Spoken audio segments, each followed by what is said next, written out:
আসসালামু আলাইকুম প্রিয় দর্শক, বিস্তারিত সংবাদের শুরুতেই জানিয়ে দিচ্ছি ফ্রেশ প্রিমিয়াম টি সংবাদ শিরোনামগুলো।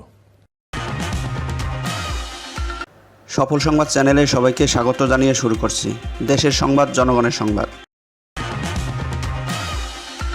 প্রথমেই বিশেষ শিরোনামটি বলছি। মধ্যরাতে রাজধানীর বিভিন্ন এলাকায় ডাকাতির আতঙ্ক। বিস্তারিত থাকছে এই প্রতিবেদনে। প্রিয় দর্শক, আপনার মূল্যবান মন্তব্য কমেন্ট সেকশনে জানিয়ে দিন। ভিডিওটি দেখতে দেখতে চ্যানেলটি সাবস্ক্রাইব করে আমাদের সাথেই থাকুন।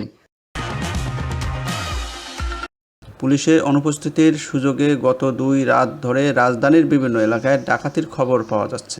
ডাকাতির খবরে আতঙ্কগ্রস্ত পুরো রাজধানীবাসী। রাজধানীর বিভিন্ন এলাকায় নিজস্ব টিম গঠন করে পাহারা দিচ্ছেন স্থানীয় বাসিন্দারা।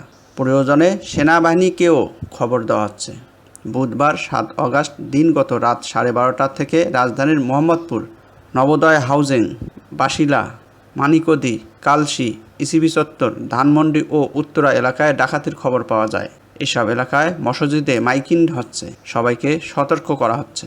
স্থানীয় বাসিন্দারা জানায়, ডাকাত দল এলাকায় প্রবেশ করে ডাকাতি করছিল। এমন সময় সেনাবাহিনী দেওয়া জরুরি নম্বরে ফোন করলে তারা এসে পুরো এলাকায় নিয়ন্ত্রণে নেয়।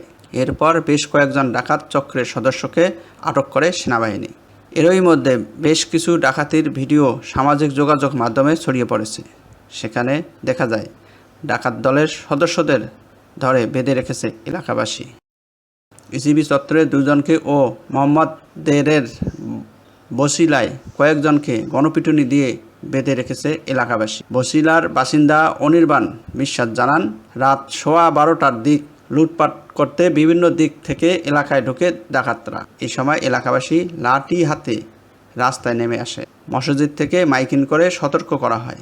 এদিকে বুধবার 7 অগাস্ট আইএসপিআর থেকে জানানো হয়েছে, বর্তমান পরিস্থিতিতে জনসাধারণের জানমাল ও সরকারি গুরুত্বপূর্ণ স্থাপনাগুলোর সার্বিক নিরাপত্তা প্রদানে বাংলাদেশ সেনাবাহিনীর সদস্যরা মোতায়েন রয়েছে। যে কোনো নাশকতামূলক কর্মকাণ্ড, হানাহানি ও প্রাণনাশের হুমকির সম্মুখীন হলে নিকটস্থ সেনাবাহিনী ক্যাম্পে যোগাযোগ করার জন্য অনুরোধ করা হচ্ছে।